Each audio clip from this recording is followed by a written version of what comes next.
Joel, capítulo de número 2, versículo 12 e 13. Glória a Deus. Quem achou, diga amém. Amém. Diz na palavra do Eterno: ainda assim agora me diz o Senhor, convertei-vos a mim de todo o vosso coração. Fazei isso com jejuns, com choro e com pranto, e rasgai os vossos coração e não as vossas vestes. Convertei-vos ao Senhor vosso Deus, porque Ele é misericordioso, compassivo, tardio em irar-se, grande em benignidade, e arrepende-se do mal. Senhor meu Deus e meu Pai, diante da Tua presença, meu Deus, eu levo a minha vida, a Tua igreja, Senhor, nesta hora, para clamarmos a Ti, Senhor, e buscarmos a Tua face. Ó meu Deus, abençoa-nos e usa, ó Deus, a minha vida conforme a graça que me foi dada há 29 anos passados, para pregar a Tua palavra, porque a Tua graça, unicamente a Sua graça, me basta, em nome de Jesus. Amém. Podem tomar os vossos assentos. Amados, eu gostaria que ninguém conversasse agora.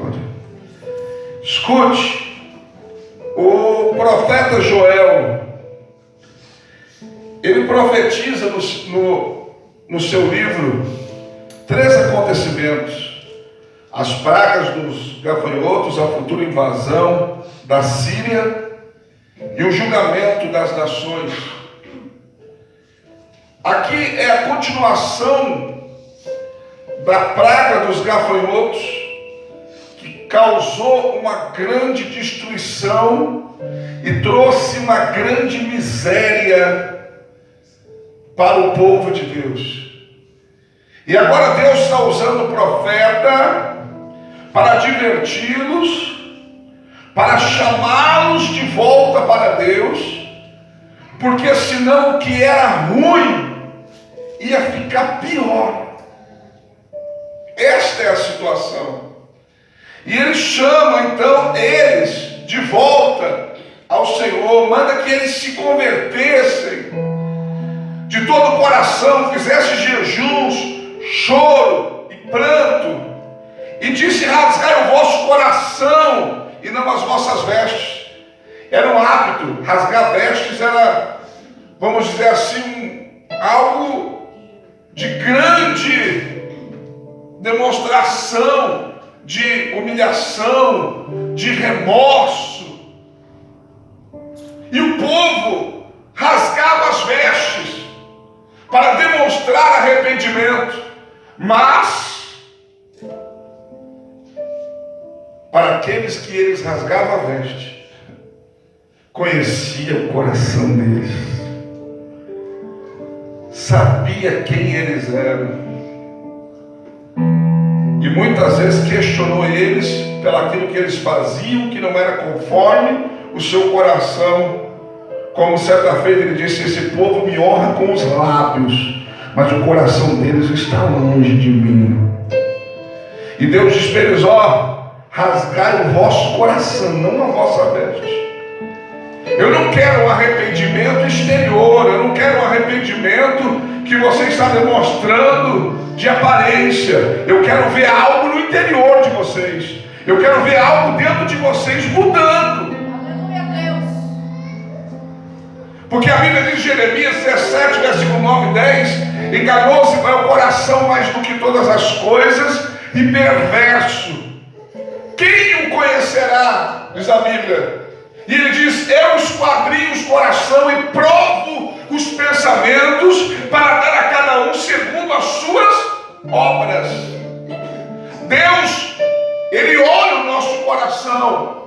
E Ele está dizendo: rasgue o coração e não a veste.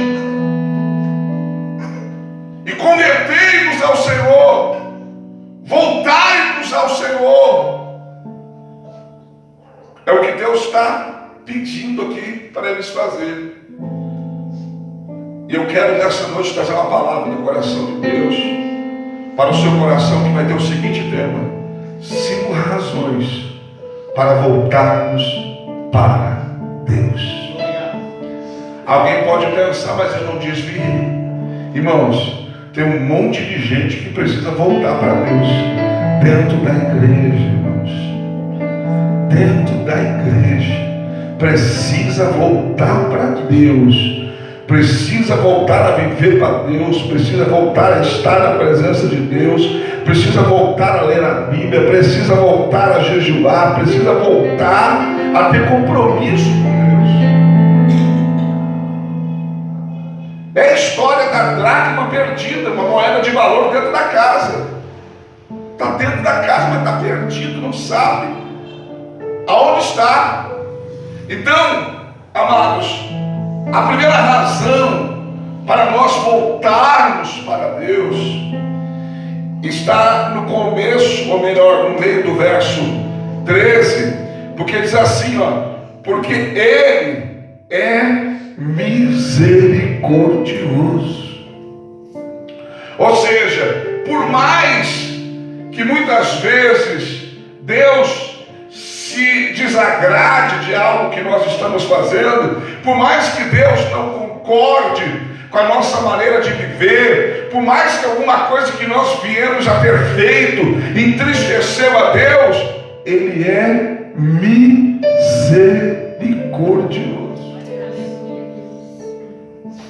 Você sabia que muitas vezes nós não somos ceifados, nós não somos consumidos pela ira de Deus por causa da sua misericórdia?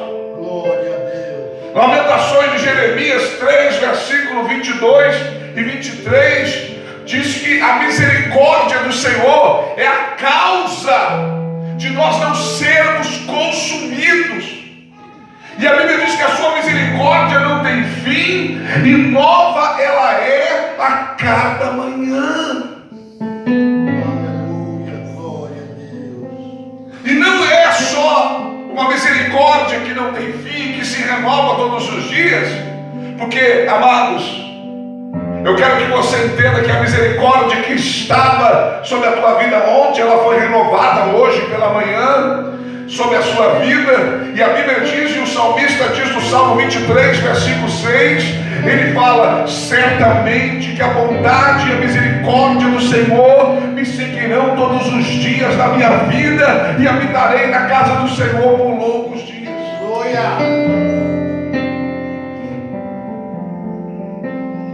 Às vezes tem gente que está brincando com as coisas de Deus, e às vezes a gente que quer fazer o que é certo pode até olhar para essa pessoa e pensar: mas por que Deus não faz nada? É a misericórdia. Não significa que Deus está aprovando, mas Deus está tendo misericórdia desta pessoa.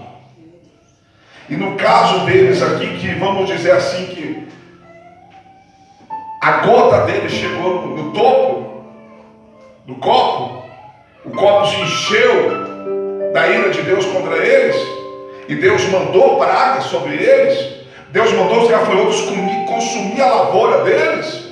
Amados, Deus está dizendo na sua palavra que se eles voltar, tem misericórdia para eles. Você não entendeu? Deus está dizendo: se eu voltar, tem misericórdia para mim. Se eu voltar a buscar, se eu voltar a ter compromisso, se eu voltar aleluia, tem misericórdia me esperando, aleluia. Quem está entendendo, diga graças a Deus. Graças a Deus. Então Deus está dizendo, olha, vai ficar pior. A situação, se vocês acham que é difícil, vai ficar pior. Mas se converta. Rasga o coração, não mais a veste. Para de rasgar a veste. Rasga o coração e se converta a Deus. Volte para Deus. Porque Ele é misericordioso. Glória a Deus. Aleluia. A Bíblia diz, irmãos, que quando Jesus chegou lá para ter com Marta e Maria, que Lázaro, seu irmão, estava morto. Jairo, não, branco agora. Estava morto, amados. É Lázaro mesmo. Então branco até agora. É o Covid. E a pastora deve me ajudar aqui. Qualquer dia. Escute. E quando chegou lá, a Bíblia diz que ele estava morto já fazia 4 dias. E a Bíblia diz que ele manda ir com elas até onde estava o sepulcro. E vendo elas chorarem, João 11:33. Vendo elas chorarem, João 11:33. A Bíblia diz que ele se move dentro de si, se perturba dentro de si, porque ele se enche de misericórdia por elas. E a Bíblia diz no versículo 35 de João 11, que Jesus chorou. Aleluia. Ele chorou por ver a situação que elas estavam vivendo. Quem está entendendo, diga amém. Amém. Então, amados, nunca é tarde para voltarmos para Deus. Mas eu quero que você entenda uma coisa. Deus às vezes permite coisas na nossa vida para que nós voltamos para Ele.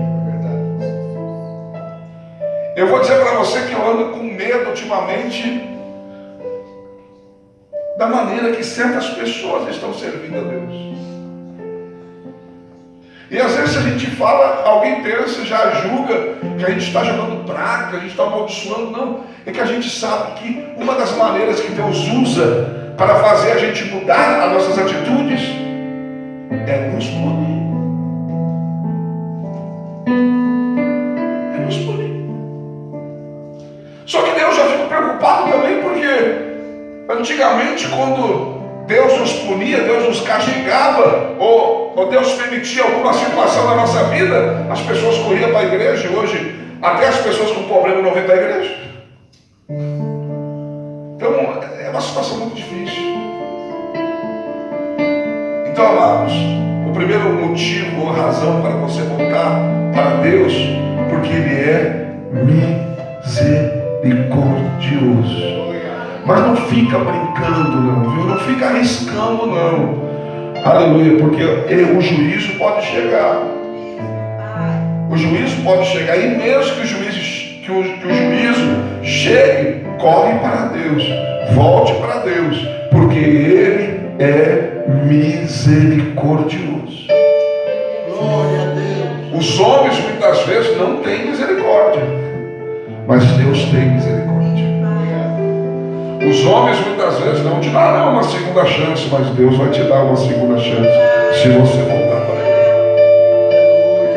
Ele. Então, a primeira coisa que o profeta fala para eles rasgar o coração e se converter ao Senhor, porque Ele era misericordioso, ou seja, rasgue o coração, se converta ao Senhor. Tem uma tradução que diz: volte para o Senhor, porque Ele é misericordioso, ou seja, vai melhorar, vai acontecer alguma coisa, mas volte.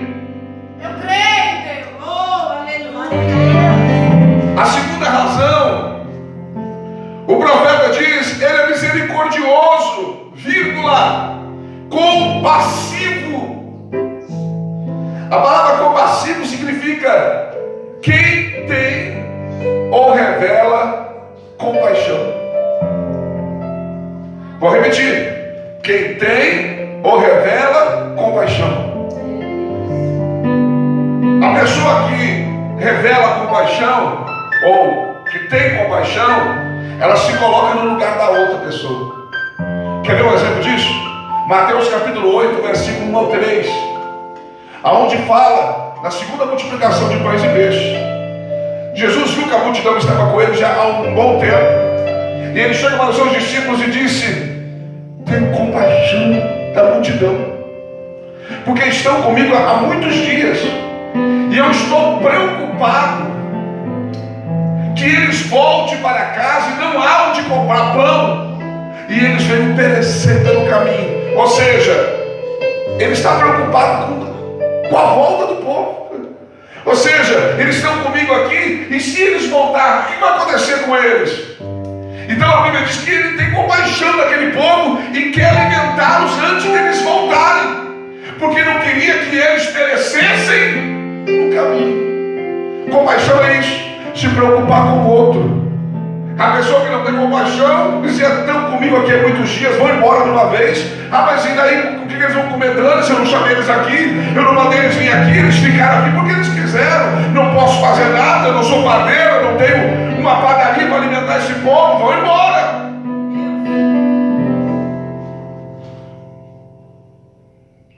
A pessoa que não tem compaixão, alguém vai pedir uma coisa para ele, mas eu não vou dar. Eu não vou pegar de mim para dar para você antes. Mas aquele que tem compaixão vai olhar para a pessoa e vai dizer: essa pessoa tem filhos. E daí a pessoa já se coloca no lugar da pessoa. E se fosse? E a compaixão faz você, amados, ajudar o próximo. Então o profeta está dizendo: olha, ele mandou os gafanhotos, ele consumiu tudo. Mas se nós nos convertermos a Ele de todo o nosso coração, nós nos convertermos, voltarmos para Ele, Ele é compassivo, Ele tem compaixão, Ele vai nos abençoar. A Bíblia diz em Marcos 10, 47, 48, a cura do cego Bartimeu. Qual é a estratégia que o cego usa para ser curado? No versículo 47, 48, ele fica falando: filho de Davi, tem misericórdia de mim. Tem compaixão de mim. Filho de Davi, tem compaixão de mim. Filho de Davi, tem compaixão de mim. Filho de Davi, tem compaixão de mim. Ele está dizendo: filho de Davi, se coloca no meu lugar e me ajuda. Se coloca no meu lugar e me ajuda. Ele clama pela compaixão de Jesus. E Jesus acaba parando. E acaba curando. Por quê? Porque ele apelou para a compaixão de Jesus. E daí eu vou ensinar você, até não sei se devia ensinar, tem gente que nem era bom saber isso aqui. Tem momentos na nossa vida que a gente tem que orar a Deus e dizer: Senhor, tem compaixão de mim. Porque, pastor, tem gente que não tem que saber, que senão fica muitos irmãos acostumados a só querer apelar para a compaixão. Só quer que Deus tenha compaixão dele. Mas a verdade é essa. Tem momentos na nossa vida que a gente tem que olhar para a nossa situação e dizer para Deus: tem compaixão de mim. Você vai estar dizendo para Deus: te coloca no meu lugar. E a Bíblia diz que Ele é compassivo. Então a segunda razão para nós voltarmos para Ele, porque Ele é compassivo, Ele tem compaixão. Ele vai nos abençoar. Esse dia eu falei aqui, mencionei e repito de novo: o filho pródigo, quando ele voltou para o pai, a Bíblia diz em Lucas capítulo 15, versículo 20, que o pai o avistou de longe e se encheu de compaixão pelo filho.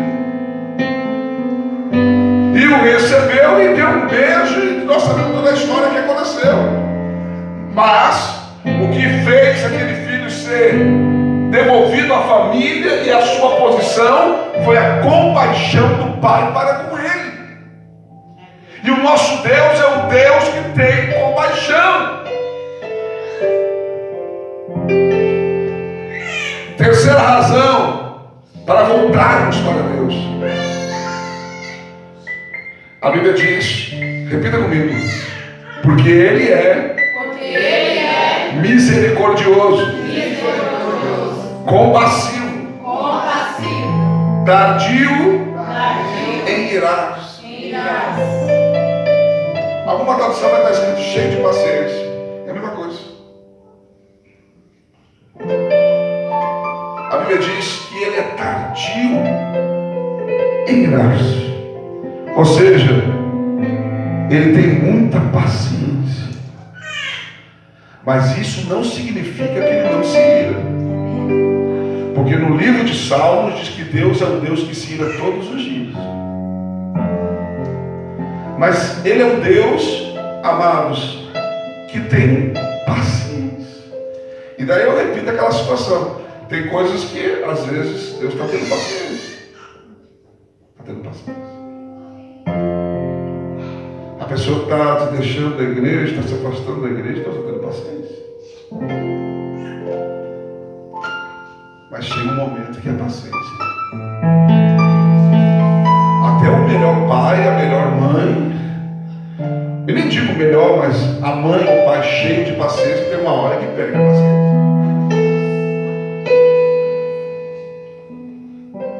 Tem uma hora que o Felipe me tira a paciência, eu não estou com ele. E ele murcha a orelha.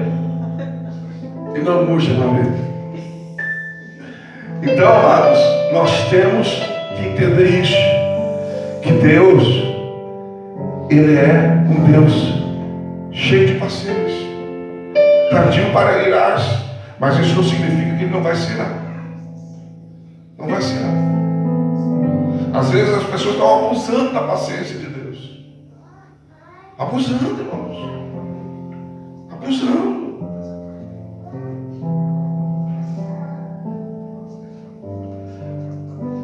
Um culto de domingo onde muitas pessoas podiam estar aqui, não estão.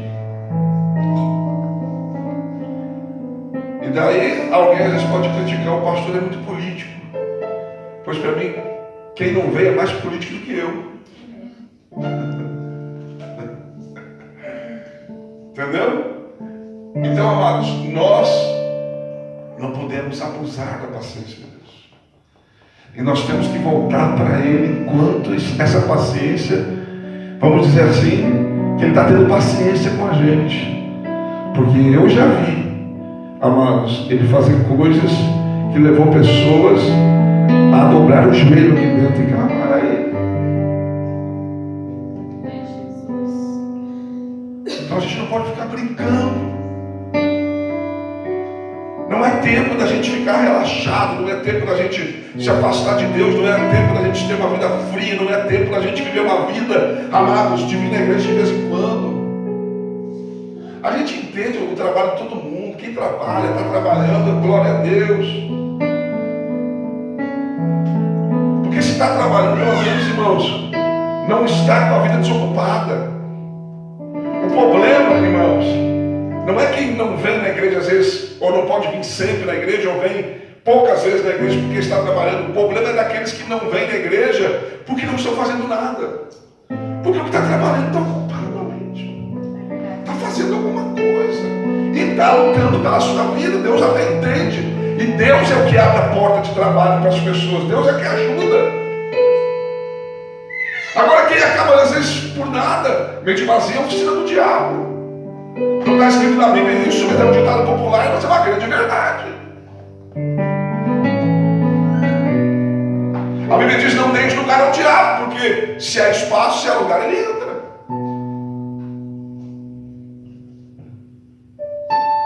Então, amados, ele é tardio em irar-se. Números, capítulo de número 14. Números 14, versículo de número 18. Números 14, verso 18, quero ler com você.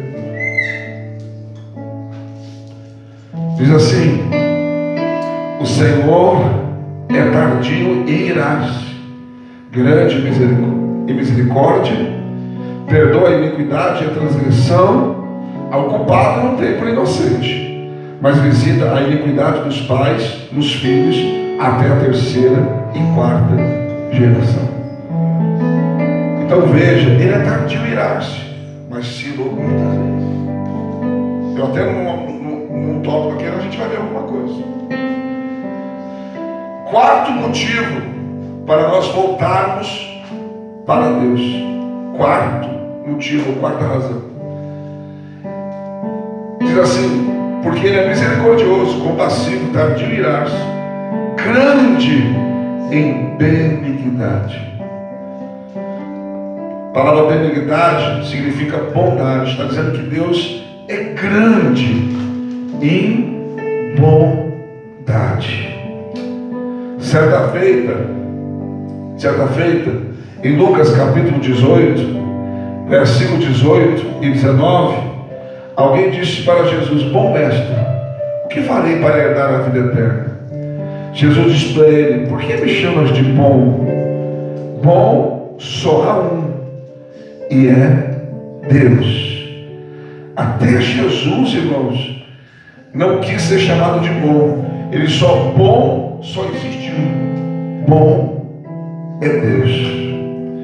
Porque, entenda uma coisa, Jesus não veio morrer por nós porque ele era bom. Ele veio porque a bondade de Deus nos alcançou.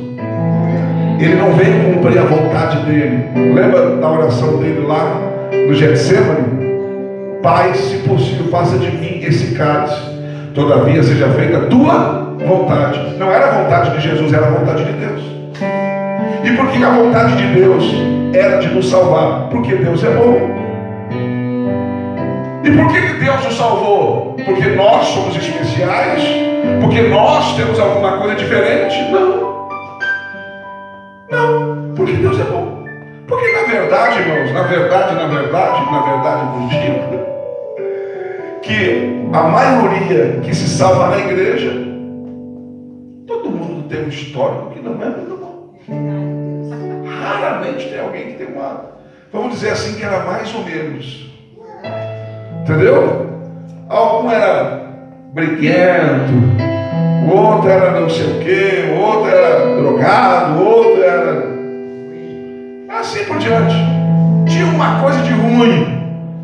Mas e por que Deus salva essa gente? Porque Deus é bom. Grande é a sua benignidade. E você sabia que tem coisa na nossa vida que acontece de bom, não porque nós merecemos, mas porque Ele é bom. Tem coisas que você pede que você nem merece, mas daí Deus faz, por quê? Porque grande é a sua benignidade, grande é a sua bondade. Se você não sabia, a palavra bondade está relacionada à graça. E a palavra graça significa favor não merecido. Ou seja, tem coisas que você não merecia. Você não merecia nem ser salvo, mas a bondade de Deus te alcançou e você é salvo. Tem portas que se abrem para você que você não merecia, mas Deus abre porque Deus é bom. A bondade dele está sobre a sua vida. E assim como a misericórdia me segue, me acompanha, no Salmo 23, verso 6, fala que a bondade também me segue e me acompanha. Então, amados, Deus é grande em bondade. Olha o que a Bíblia diz em 1 Pedro, capítulo 2, versículo 1 ao 3. Diz assim, deixando, pois, toda malícia, todo engano, e fingimentos, e invejas, e toda a maledicência, desejai como meninos, recém-nascidos, o puro leite espiritual, a fim de que por eles crescerdes para a salvação. E no verso 3 diz assim, se é que já provastes que o Senhor é bom. Ou seja, deixe a malícia, o engano, os fingimentos, a inveja, a maledicência, e deseje como meninos recém-nascidos o puro leite espiritual. Mas só deseje e só deixe aquele que já experimentou a bondade de Deus. Amados, Se você parar aqui um pouquinho e pensar, você vai se lembrar de uma bondade de Deus sobre a sua vida. Pela salvação, todos aqui já estão debaixo dessa bondade. Mas, tirando a salvação, tenho certeza que no seu histórico de vida, você tem algo para se lembrar que Deus foi bom para com você, que Deus foi bom para com a sua família, que Deus foi bom para com algum filho seu, que talvez nem merecia também, mas por causa de você, a bondade de Deus alcançou o teu filho, a tua filha.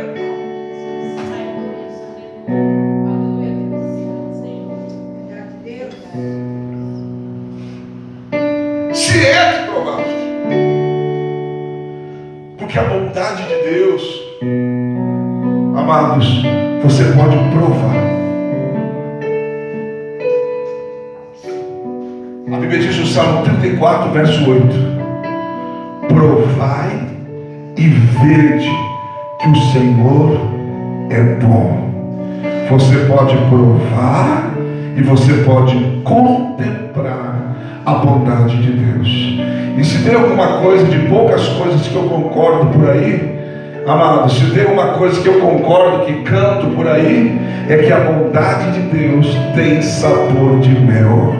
Quando você prova, é doce como mel.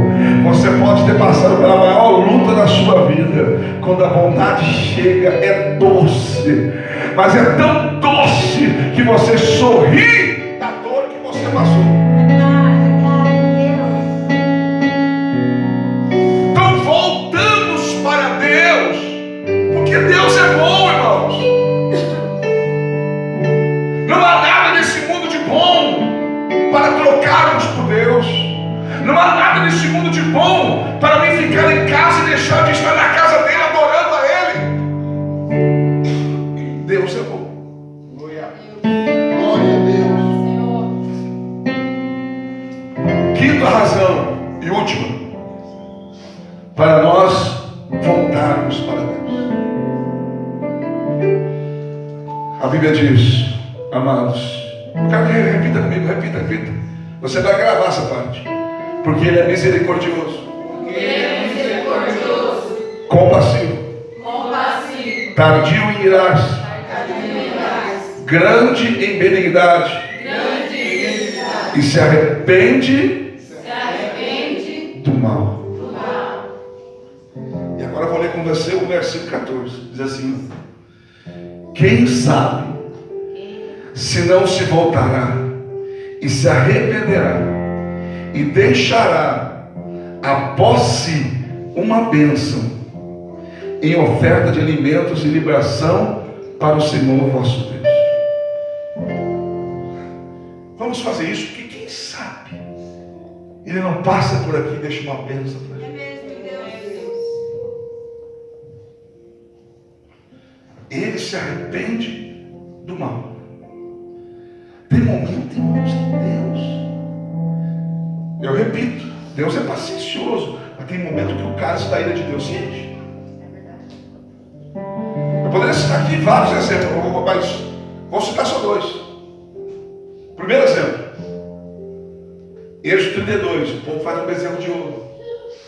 Moisés sobe no monte, fica 40 dias no monte, e nos 40 dias que Moisés está no monte, o povo faz um bezerro de ouro. E deixa eu abrir um parênteses, mas vai explicar uma coisa para você. Não é a minha mensagem, mas vamos aproveitar, né, irmãos? Vamos aproveitar. É que nem eu falo, eu não preparo algo para pegar você. Mas quando tem oportunidade, eu não deixo passar também, irmãos. Entendeu? Tem coisas que eu olho assim e eu tive vontade de dar uma cajadada na Lígia. Mas eu não vou fazer uma mensagem para dar uma cajadada na Lígia. Eu espero.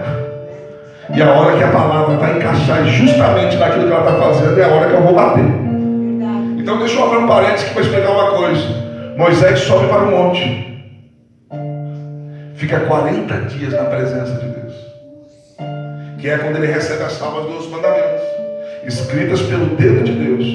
Moisés no monte, Josué no pé do monte. Nesse período o povo se corrompe. E o que o Senhor quer dizer com isso? Não adianta só eu buscar.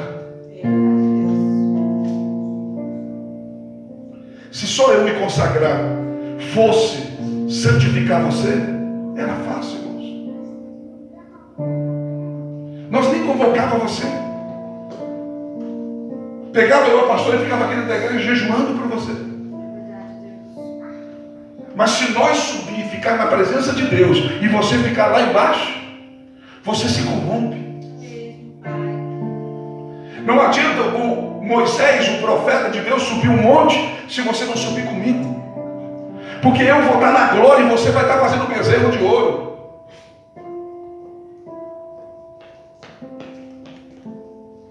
Eu podia diminuir os cultos da igreja, irmãos. Podia diminuir os cultos da igreja e pregar fora. Eu vou estar lá em cima no monte. Para mim não vai mudar nada. Eu podia acabar com a oração antes do culto. Porque às vezes é cansativo. Até para mim.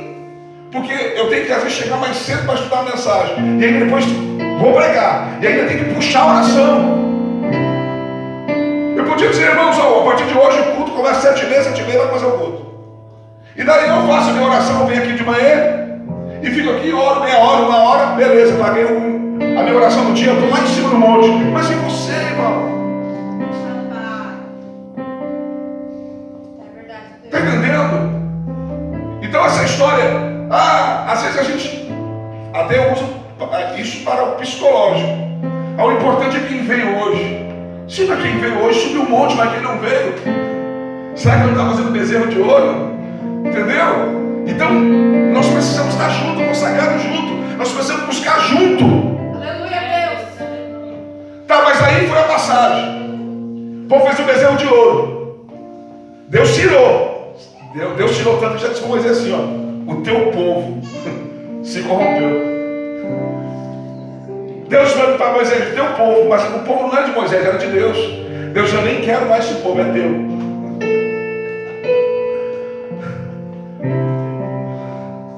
Olha, Moisés, rapidamente já abandonaram. E daí Deus se enche da ira. Sabe o que Deus disse para Moisés? Moisés, eu vou passar por eles e vou consumi-los. Vou acabar com eles. E de você eu faço tudo de novo. Porque Deus não precisa, irmãos, de muita gente para fazer alguma coisa. Deus basta de alguém.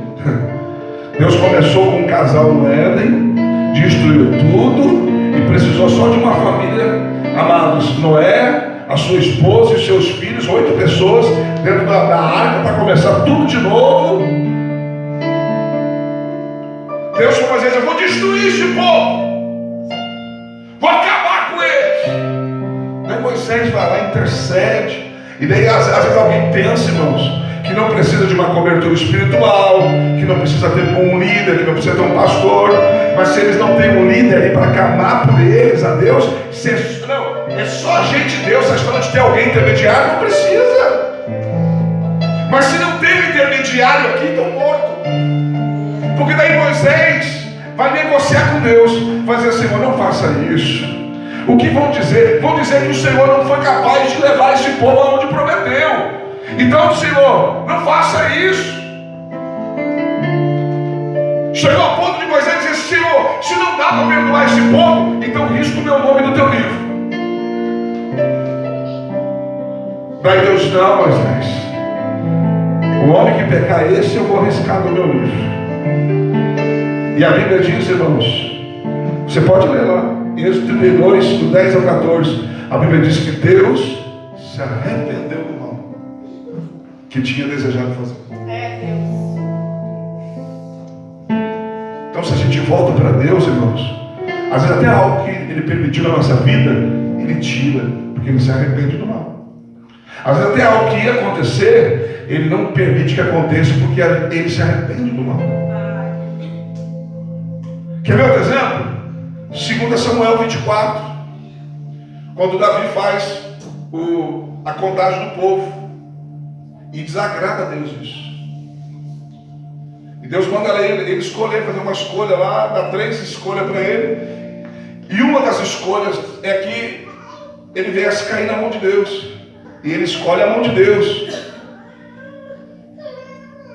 E a Bíblia diz, irmãos, que o anjo de Deus veio, estendeu a sua espada sobre o povo. 70.000 morreram. E de repente, Deus olhou, está lá em 2 Samuel 24:16. Deus olhou e se arrependeu do mal, porque Deus ia destruí-los naquele dia totalmente. E a Bíblia diz que o anjo então recolhe a sua espada, porque Deus se arrependeu do mal. A maior luta hoje, irmãos, da gente que é pastor e pregar a Bíblia, pregar a palavra, é que o povo pouco conhece da palavra. E o povo, a única coisa que eles aprenderam da palavra, até não sei quem ensinou, eu acho que até foi o diabo que ensinou eles, é que Deus é amor. Daí quando você fala de alguma coisa tipo punição, irar, matar, não. Deus ama. Entendeu? Mas por que não ler a Bíblia? A Bíblia está cheia dessas coisas. A Bíblia está cheia, irmãos. Eu já falei aqui, repito. Uma época, eu li a Bíblia marcando quantos Deus matou na Bíblia. Tem muitos que não diz quanto. Fala que morreu muita gente, mas não diz quanto. Mas só os que eu fui contando, que dizia, morreu 50, morreu 1.000, morreu 70.000, que nem agora. Eu cheguei a uns 300.000 que a Bíblia diz que Deus matou. Fora os que a Bíblia não te conta quantos matou. Mas matou. Está entendendo? Mas Deus se arrepende do mal. Deus permite, às vezes Deus deseja, às vezes Deus até lança. Mas se nós voltarmos para Ele, Ele se arrepende do mal. Então, o quinto razão para nós voltarmos para Deus é que Ele se arrepende do mal.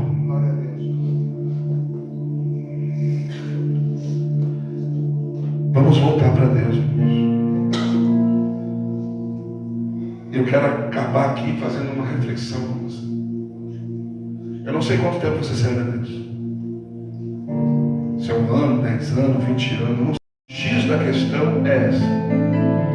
Você hoje é melhor do que você era quando você se converteu. Você tem mais fervor ou tem o mesmo pelo menos? Você tem o mesmo amor ou tem mais? Você quer fazer com a mesma intensidade que você queria quando você se converteu? Você tem a mesma alegria? Davi perdeu a alegria. No Salmo 51, a partir do versículo 11, ele diz para Deus: torna a dar-me a alegria da salvação.